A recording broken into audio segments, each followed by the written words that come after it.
Welcome to Purposely Peaceful. I'm your host, Jessica Rivera, a licensed marriage and family therapist and a quantum hypnosis practitioner. This podcast is where real life meets inner peace. You'll get honest conversations, practical tools, and soulful guidance to help you live with more clarity, calm, and purpose. Hey friends, welcome back. In this episode, there is no fluff here. I might even challenge some of you, but hear me out. It might be exactly what you need to hear. If I trigger you, just know that I'm doing it with all the love in the world and that there's a lot to process on this path of inner peace. There is a type of mental gymnastics that takes place, and I sure as heck didn't get here overnight. It was a long process of learning to examine a situation or emotions from a bunch of different perspectives.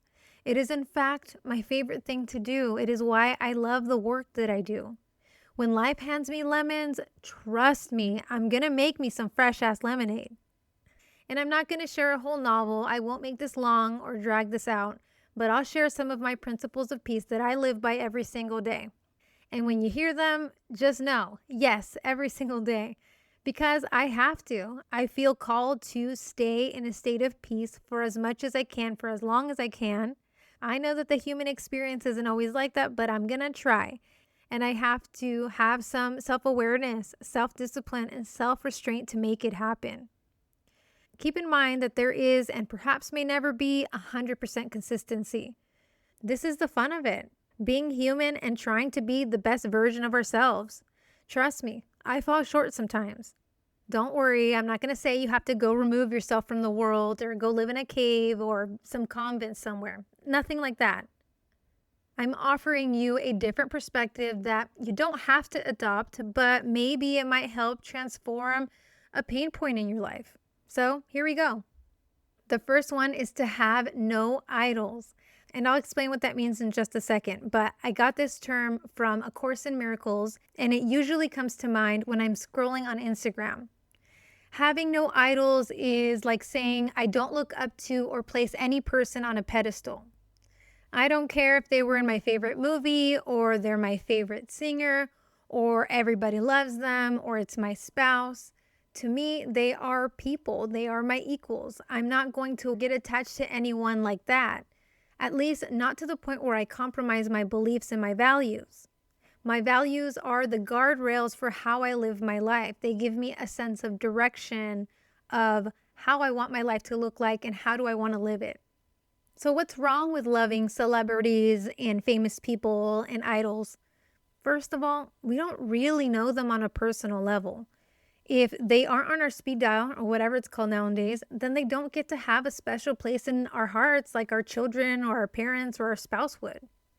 They're really just strangers. They're performers. And I know, they put on a really good show. And if you're wondering why I think like this, because the truth is that I'm not going to put anyone above me, for I'm as worthy as they are. We are all worthy. So there is no need to put them or anyone on a pedestal. And I know I'm just scratching the surface. This is a big one. So to me, this is a bit of a shortcut because it's such a big subject. But this is one principle that gets me triggered every single time I'm scrolling on my phone. Usually it's Instagram, sometimes it's Facebook. But my algorithm is always showing me Justin Bieber, Hailey Bieber, and Selena Gomez drama. And if I'm being honest, the captions, they do catch my attention. My ego is dying to know what people are saying. And so what do? I might pause and check it out. Worse is when I read the comments. I'm both saddened by the hatred, but I'm also curious as to why people have the audacity to speak that way. I also get a bunch of Meghan Markle stuff. There's always some kind of like hatred shade being sent her way. Almost every single person commenting is saying something awful, like if they knew her or something. But I know for a fact that 99.9% of these people, they do not know her personally, myself included.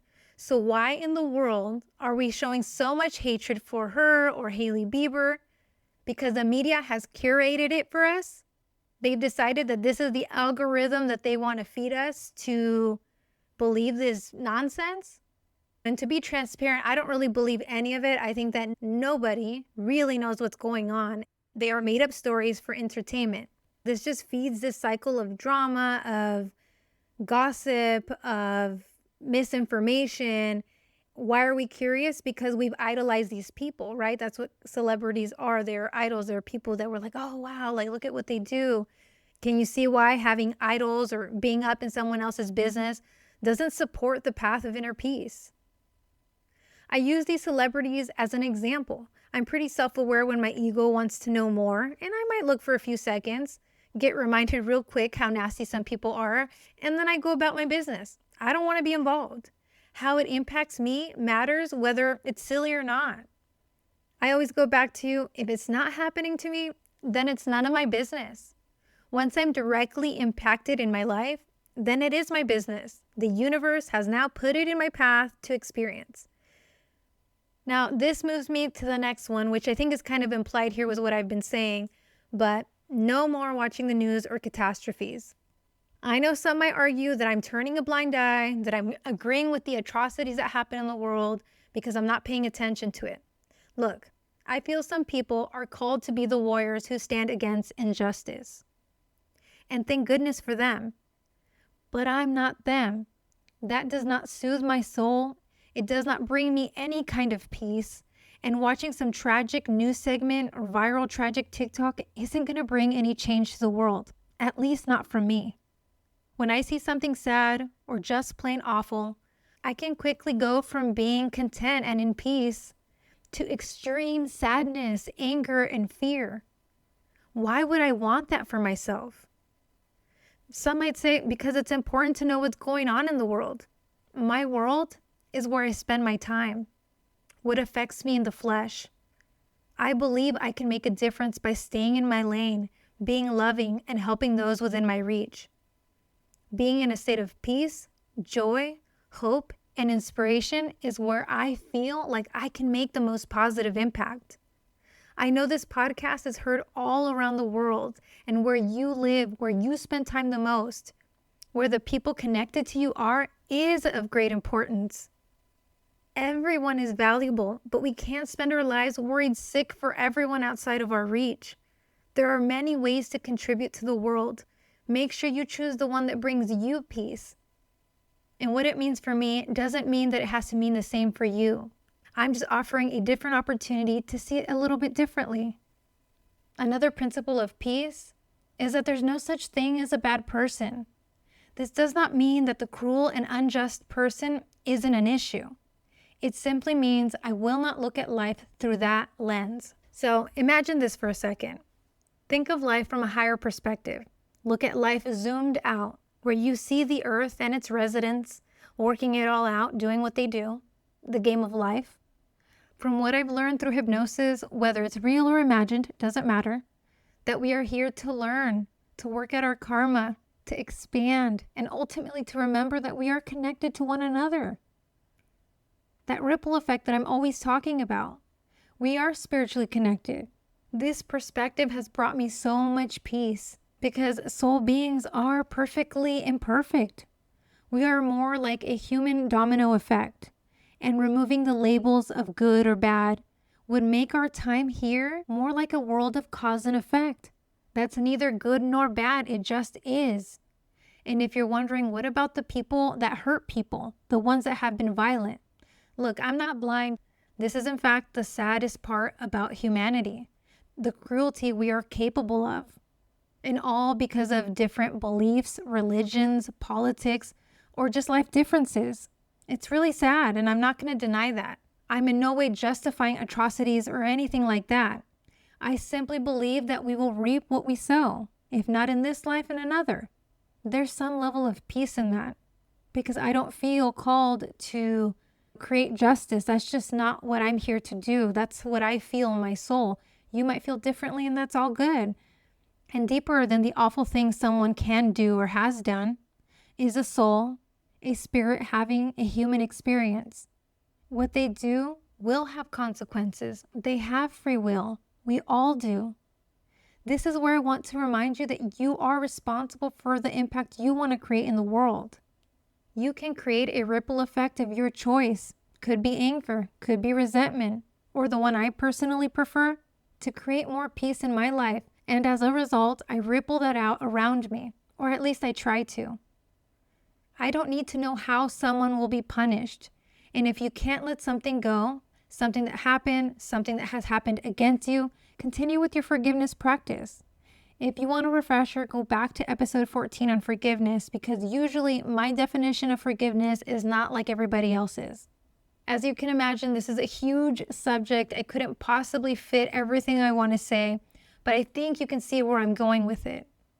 And this moves me to my final point, the last principle that I want to share for now. Trust that everything happens on purpose. Yes, that flat tire, that breakup, or even that tragedy.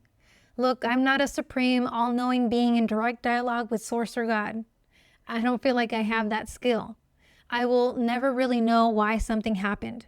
The only thing I have is a choice, and I can choose to move toward the path of peace. Although this can be frustrating when life is handing you those pesky lemons, I won't claim to know more than I do.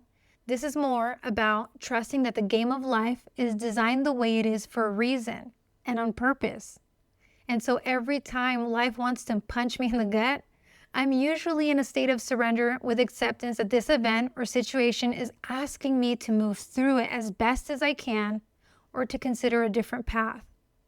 I still feel a range of emotions. It just depends on where I'm at that day. More often than not, what someone else might perceive as bad news is more like, okay, here it comes. The calm before the storm has ended. I better buckle up.